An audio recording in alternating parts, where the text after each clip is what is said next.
My dear lovely viewers, here we see from Dhaka Tribune একটি বাক্য এখানে আছে ক্লাশ অ্যামং স্টুডেন্টস অর্থাৎ স্টুডেন্টদের মধ্যে সংঘর্ষ leaves Mahbub Rahman Molla college in ruins. আমার প্রশ্নটা হলো এই লিভস এর অর্থটা কি অ্যাজ এ প্রেজেন্ট ফর্মে আছে ভার্ব হিসেবে। এখানে দ্য গার্ডিয়ান থেকে একটি বাক্য আছে, আমরা এটা লক্ষ্য করি যে how late 300 billion deal left, এই left as a past form হিসেবে এইখানে বা কি অর্থ দিচ্ছে। আবার আমরা দেখতে পাচ্ছি অ্যাজ এ প্রেজেন্ট পার্টিসিপল হিসেবে লিভিং এখানে আছে, এটাই বা কি অর্থ দিচ্ছে। একই রকম ভাবে doctor Mohammad Yunus as a chief adviser of Bangladesh, এইখানে অ্যাজ এ ভার্ব হিসেবে লিভ ব্যবহার হয়েছে, এর অর্থটা কি। আবার আমরা এখানে লক্ষ্য করছি অ্যাজ এ নাউন হিসেবে প্রিপজিশনের পরে ব্যবহার হয়েছে, এরই বা অর্থ। যাই হোক, আজকে আমরা লিভ লিভস লিভিং এগুলোর অর্থাৎ কখনো প্রেজেন্ট ফর্মে, কখনো কন্টিনিউয়াস ফর্মে, কখনো পাস্ট ফর্মে, কখনো পার্টিসিপল ফর্মে, কখনো প্রেজেন্ট পার্টিসিপল ফর্মে আমরা এই লিভের ব্যবহারের আদ্যপান্ত সম্পর্কে অবগত হতে যাচ্ছি। বিশেষ করে যারা আমরা পত্রিকা পড়তে যাই বা আইএলটিএস রিডিং প্যাসেজ পড়তে যাই, তখন এই লিভস এর আর লেফট এর ব্যবহার অহরহ দেখতে পাই, বিভিন্ন জায়গায় বসে বিভিন্ন রকম অর্থ দেয়। আমরা এই বাক্যটি প্রথমে একটু দেখি যে ক্লাস এমং স্টুডেন্ট। আমরা যদি এই বাক্যটিকে ইন রুইন্স, ইন রুইন্স অর্থ হচ্ছে মানে ধ্বংসস্তূপ, আর ইন যেহেতু আছে, রুইন্স মানে ধ্বংসস্তূপ, ইন রুইন্স দ্যাট মিনস ধ্বংসস্তূপে পরিণত, ধ্বংসস্তূপে এরকম বলতে পারি। তার মানে আমরা যদি আক্ষরিক ভাবে বলি যে মোল্লা কলেজকে, মাহবুব রহমান মোল্লা কলেজকে ধ্বংসস্তূপে পরিণত করেছে। হাবিকা, তার মানে এই যে যে ক্লাস সংঘর্ষ, তার মানে আমরা একে দুইটি অর্থ দিতে পারি। একটা বলতে পারি যে মাহবুব রহমান মোল্লা কলেজকে ধ্বংসস্তূপে রেখে গিয়েছে, সেটা বলতে পারি। Here we see, আমরা কি বলতে পারি যে রেখে গিয়েছে, রেখে গিয়েছে। আবারও বলতে পারি যে পরিণত করেছে, পরিণত করেছে। আমরা কিন্তু দুটাই বলতে পারছি। অর্থাৎ মাহবুব রহমান মোল্লা কলেজকে, ও আরেকটা ব্যাপার বলতে পারেন, এ তো কন্টিনিউ মানে প্রেজেন্ট পারফেক্ট সেন্সে বলছেন, অর্থাৎ সাধারণত যে সমস্ত বাক্যের শেষে এরকম সে থাকে আমরা প্রেজেন্ট পারফেক্টে বলে থাকি। দেখুন অ্যাজ এ হেডিং হিসেবে এটা মূলত প্রেজেন্ট পারফেক্টে লেখা আছে, জাস্ট এইখানে sorry to say as a heading হিসেবে এখানে প্রেজেন্টে লেখা আছে, মূলত এই বাক্যটি প্রেজেন্ট পারফেক্টে লেখা আছে, অর্থাৎ এইভাবে লেখার কথা। একটু দেখুন যে এইভাবে লেখার কথা হ্যাজ লেফট, অর্থাৎ এইভাবে হ্যাজ লেফট, কিন্তু সেই বাক্যটাই মূলত অ্যাজ এ হেডিং হিসেবে প্রেজেন্ট ফর্মে লেখা আছে, অর্থাৎ এখানে লেখা আছে লিভস। ওকে, এরপরে ইন রুইন্স অর্থাৎ ধ্বংসস্তূপে রেখেছে বা রেখে গিয়েছে বা পরিণত করেছে, দুইটি অর্থ দিচ্ছে। আর এইখানে দেখুন ফ্রম দ্য গার্ডিয়ান, এইখানে একটি প্রশ্ন, অর্থাৎ এই যে যে দেরিতে নেওয়া এই যে যে মানে চুক্তিটি 300 বিলিয়ন ডলার প্রোভাইড করবে, দ্যাট মিনস লেফট, অর্থাৎ অ্যাজ এ, এটা অ্যাজ এ মানে ইয়া হিসাবে, দ্যাট মিনস সাবজেক্ট হিসাবে এখানে বলা হচ্ছে সেন্স অফ ডিসস্যাটিসফ্যাকশন অ্যান্ড বেট্রয়াল, অর্থাৎ কিভাবে অসন্তুষ্টি এবং একই সাথে যে বিশ্বাসঘাতকতা রেখে যায় COP29, অর্থাৎ এর অর্থটাও দিচ্ছে এখানে রেখে দেওয়া।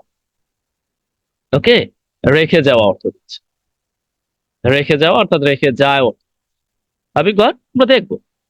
ওকে, এইখানে আবার দেখুন দ্য ডেইলি স্টার থেকে, আগেই বলেছি কয়েকদিন আগের নেওয়া, বর্তমানে ডেইলি স্টার থেকে অনুবাদ করছে না, আপনারা অবগত। এইখানে দেখুন লিভিং এজ প্রেজেন্ট পার্টিসিপল হিসেবে ব্যবহার হয়েছে। দেখুন এইখানে ব্যবহার হয়েছে রেখে যাওয়া অর্থে, অর্থাৎ এই যে কাউন্টলেস অগণিত কমিউটার্স অর্থাৎ যাত্রীদের স্ট্র্যান্ডেড অর্থাৎ বন্দি করে রেখেছে ঘন্টার পর ঘন্টা। তার মানে লিভিং আমরা ব্যবহার করে বা লিভ ব্যবহার করার পর আমরা কি পার্টিসিপল ব্যবহার করতে পারি, অর্থাৎ লিভ বা লিভিং ব্যবহার করার পর আমরা পূর্ণাঙ্গ অর্থ দেওয়ার জন্য অর্থাৎ আটক অবস্থায় রেখেছে পার্টিসিপল ব্যবহার করতে পারছে। হ্যাভ গট, তার মানে লিভিং এর পরে এখানে অবজেক্টটা চলে এসেছে, এখানে পার্টিসিপল। আবারও এখানে লক্ষ্য করুন এইখানে অর্থটা কি দিচ্ছে, এখানে যদি আমরা একটু লক্ষ্য করি, এইখানে মূলত doctor Mohammad Yunus will leave, that means এইখানে আবার অর্থটা দিচ্ছে যে ছেড়ে যাবে। এখানে কি অর্থ দিচ্ছে, এখানে অর্থটা দিচ্ছে যে কি করবে, যে ছেড়ে যাবে, ছেড়ে যাবে বা প্রস্থান করবে, বাংলাদেশ প্রস্থান করবে, দ্যাট মিনস ইউএস এর জন্য। ওকে, অর্থাৎ বাংলাদেশ ছেড়ে যাবে ইউএস এর জন্য। তার মানে এখানে কি ছেড়ে যাবে অর্থটা হচ্ছে, রাইট। আবারও এইখানে দেখুন যে ফ্লাশ ফ্লাড হ্যাজ কি মানে 1 ডজনের মতো মৃত্যু হয়েছে। তার মানে এইখানে অর্থটা কি দেয় জানেন? এখানে অর্থটা মানে ঘটিয়েছে। মানে আপনি কিন্তু চাইলে বলতে পারেন যে ঘটিয়েছে, তার মানে 1 ডজনের মতো মৃত্যু ঘটিয়েছে। রাইট? বুঝতে পারলেন কি কষ্ট হতে পারে? দেখুন অবস্থান বিশেষে এটার অর্থটা পরিবর্তন হচ্ছে। আবার এটাকে আপনি এটাও বলতে পারেন যে ফ্লাশ ফ্লাড, হঠাৎ বন্যা 1 ডজনের মতো মৃত্যু রেখে গিয়েছে। মানে মানে যদি আপনি বলতে চান বা ঘটিয়েছে, তার মানে দুইটা সেন্সে অর্থ দিচ্ছে। রেখে গিয়েছে, ঘটিয়েছে, বা এত মৃত্যু, মানে মৃত্যুর সম্মুখীন করেছে এতগুলো মানুষকে। Have you got? I think so have got. এখানে আবার দেখুন মিস্টার জাম্বু লেফট হিজ ওয়াইফ, অর্থাৎ তার ওয়াইফ এবং তার চিলড্রেন, বাচ্চাকে আমরা বলতে পারি কি ত্যাগ করেছে। মানে তাদেরকে ছেড়ে দিয়ে চলে এসেছে, এই সেন্স, অর্থাৎ ত্যাগ করেছে।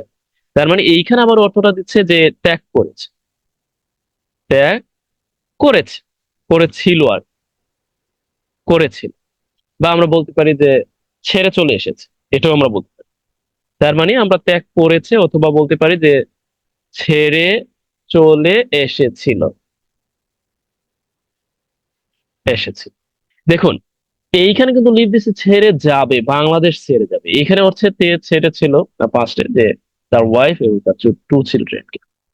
আবার দেখুন এইখানে শি ইজ অনলি, এইখানে অর্থটা দিচ্ছে যে ছুটিতে আছে। কি আনইজি ফিল হচ্ছে, রাইট না? যে তিনি ছুটিতে আছেন। ওকে, আপনার জন্য এখানে একটি কাজ আছে, আপনি একটি বাক্য লিখবেন এরকম ভাবে, অর্থাৎ অনুরূপ ভাবে আপনি একটি বাক্য লিখবেন। আমি যদি বাংলায় বলি তাহলে সে, আমি বলতে পারি যে অনেক দিন, অনেক দিন যাবত, যাবত লিখতে পারছি না, সরি টু সে, বা অনেকদিন ধরে আমরা বলতে পারি ছুটিতে আছে, আছে। ওকে, অর্থাৎ তিনি অনেকদিন ধরে ছুটিতে আছে। এটা আপনি ইংরেজিতে লিখে। এরপরে দেখুন এখানে I will not leave you, আমি তোমাকে ছেড়ে যাব। অর্থাৎ এইখানে আমার অর্থ কি ছেড়ে যাওয়া, ছেড়ে যাব না এই অর্থ। অর্থাৎ লিভ কত ভাবে অর্থ দেয়, এখানে আমারও ব্যবহার আছে লিভ গো আয়, অর্থাৎ ছেড়ে যাওয়া, কাউকে ছেড়ে যাওয়া, কোনো কিছুকে রেখে যাওয়া, গো আয়। তার মানে এইখানে দেখুন, এইখানে অর্থটা দিচ্ছে যে ওই যে যাব না, সরি তো সে, এখানে অর্থটা দিচ্ছে আমি যাব। ওকে, অর্থাৎ আমি 5টায় যাব। মানে আমরা কিন্তু সাধারণত গো ব্যবহার করে অভ্যস্ত, কিন্তু আমি এটাও বলতে পারি যে আমি 5টায় যাচ্ছি আর কি। আবারও আছে এই যে যে ডক্টর মোহাম্মদ ইউনূস বাংলাদেশ ছাড়ছেন ইউএস এর উদ্দেশ্যে, তিনি বাড়ি বাড়ি ছেড়েছেন, রাইট? তার মানে এইখানে দেখুন leave go away from a place, অর্থাৎ এক স্থান থেকে অন্য স্থানে যাওয়ার উদ্দেশ্য অর্থ দেয়। আবার লিভ নট টেক, তার মানে কোনো কিছু নিয়ে যাওয়া, না নিয়ে যাওয়া, অর্থাৎ রেখে যাওয়া। Not take, leave not take, that means এই যে মিস্টার শার্লক, শার্লক হোমস আমার প্রিয় একটি নাম। আমি এই সিরিজটি পড়ে অনেক, মানে কি বলবো, অভিভূত হয়েছিলাম। আমি অবশ্য পড়েছি যে Sherlock Holmes, that means written by Arthur Donald Coyle, আমরা জানি যে বিখ্যাত এক ব্যক্তি। এই তিনি আহ কি চাবি রেখে গিয়েছেন টেবিলের উপর, তার মানে এখানে কিছু রেখে যাওয়া। এখানে একটা হতে স্থানকে ত্যাগ করার উদ্দেশ্যে, আবার এখানে হচ্ছে কিছু রেখে যাওয়া, অর্থাৎ এখানে রেখে যাও। ওকে, রিমেইন, রেখে যাও। ওকে, এইখানে আবার একটু ভিন্ন সেন্স, যে এত মৃত্যু ঘটিয়েছে, অর্থাৎ 50 জনের উপর মৃত্যু রেখে গিয়েছে, এরকম অর্থ দেয়। আবার ঘটিয়েছে এই অর্থটা হচ্ছে। সাধারণত এইভাবে হেডিং দেখতে পাবে, বিশেষ করে এই যে লিভ লেফট এর ব্যবহার দিয়ে। ওকে, এরপরে দেখুন এখানে সবকিছুর ব্যবহার না করা অর্থ নট ইউজ অল, অর্থাৎ আমার গেস্ট লেফট পটেটোস, অর্থাৎ কিছু পটেটোস রেখে গিয়েছে, খেয়েছে, কিছু রেখে গিয়েছে। আবারও লিভ দেখুন এখানে থামিয়ে দেওয়া, ত্যাগ করা অর্থ ব্যবহার করেছে, অর্থাৎ সে লেফট স্কুল, অর্থাৎ তিনি এত সালে স্কুল ত্যাগ করেছে বা স্কুলে পড়াশোনা শেষ করেছে। কি ইন্টারেস্টিং, অনেকের কাছে জটিল লাগতে পারে, জানি না। এইখানে আবার দেখুন মানে তিনি আহ বাড়ি ত্যাগ করেছে, অর্থাৎ তিনি আগে বাড়িতে থাকতেন কিন্তু এখন আর থাকেন, অর্থাৎ বাড়িতে থাকা বন্ধ করেছে। সে লেফট, লেফট। আবার এইখানে দেখুন সে সম্পর্ক বিচ্ছিন্ন, আমরা ব্রেকআপ বলি না। আহ এইখানে আবারও দেখুন যে I will not leave you, অর্থাৎ মানে I would not, এইখানে sorry to say বিচ্ছিন্ন না, সম্পর্ককে রাখা আর কি। এইখানে নট যেহেতু দিয়েছে এই জন্য রাখা। তার মানে আমি যদি পজিটিভ করতাম আই উইল লিভ ইউ, অর্থাৎ আমি তোমাকে ছেড়ে যাবো। আর এখানে আই উইল নট লিভ, অর্থাৎ আমি তোমাকে ছেড়ে যাবো। আই উইল লিভ ইউ অর্থাৎ আমি তোমাকে ছেড়ে যাবো। ওকে, এই মর্মে আপনি একটি বাক্য লিখতে পারেন, অর্থাৎ আপনার প্রিয়জনকে উল্লেখ করে যে আপনি ছেড়ে যাবেন কি যাবেন। ওকে, এরপরে দেখুন লিভ, থামিয়ে রাখা বা দেরি করা অর্থ দিচ্ছে।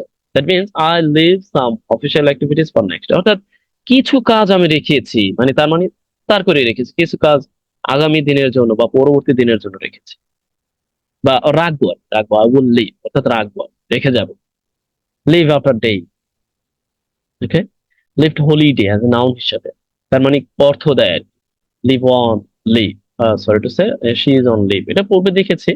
আবার লিভ অ্যাজ এ পারমিশন আর এগ্রিমেন্ট হিসেবে ব্যবহার হয়, অর্থাৎ সে কাজটি করেনি। দেখুন এখানকার ম্যাক্সিমাম উদাহরণ হচ্ছে ক্যামব্রিজ ডিকশনারি থেকে, সুতরাং আপনাকে ওয়ারি ফিল করতে হবে না। আমি মনে করি যে আপনি এগুলো ভালোভাবে দেখলে রপ্ত করুন। ও, লিভ আবার বিদায়, লিভ আবারও বিদায়। আমরা কিন্তু লিভকে আবার খেলার সময় ব্যবহার করি, লিভ মি, আমরা কিন্তু সেই সময় ব্যবহার করি, অর্থাৎ আমাকে ছেড়ে দাও, রাইট। আবারও লিভ মি মানে বিদায় অর্থ, গুড বাই অর্থ লিভ ব্যবহার হয়। তার মানে লিভের আমরা বেশ কিছু ব্যবহার দেখলাম। এরপর আপনি ধীরে ধীরে এগুলো দিয়ে আরো বেশ কিছু বাক্য তৈরি করতে পারেন। আপনাকে কাজ স্বরূপ দিয়েছি যে আপনি আপনার প্রিয়জনকে ছেড়ে যাবেন কি যাবেন না, এই মর্মে এখানে একটি বাক্য লিখবেন আপনার মতো করে। এটা বড় লিখতে পারেন, ছোট লিখতে পারেন। আর এইখানে ঠিক এই বাক্যটি আপনি লিখে দিবেন। ভিডিওটি খুবই ছোট, তারপর প্রাসঙ্গিকতা চলে আসা। আমি চাইলে আপনাকে আরো কাজ দিতে পারি। অনেকেই খুব বিরক্ত বোধ করেন বা অনেকেই স্বাচ্ছন্দ্য বোধ করেন না, এত কাজ এত কাজ, প্রতিদিন সব সময় খালি কাজ আর কাজ। যাই হোক, এই তো। ভিডিওটি ভালো লাগলে অবশ্যই লাইক কমেন্ট করবেন এবং অন্যকে দেখার সুযোগ করে দেবেন। একই সাথে আমাকেও বিশেষ করে আমার কথা অনুযায়ী আপনারা যেটা করতে পারেন, ভিডিওটি আপনি কমেন্ট করতে পারেন এবং কমেন্ট করে আপনার যদি কোনো থাকে, প্রশ্ন থাকে, আমাকে জিজ্ঞাসা করতে পারেন। জি, আজ এই পর্যন্তই। ভালো থাকুন, আশা করছি পরবর্তী ভিডিওর জন্য অপেক্ষা করবেন। বেস্ট।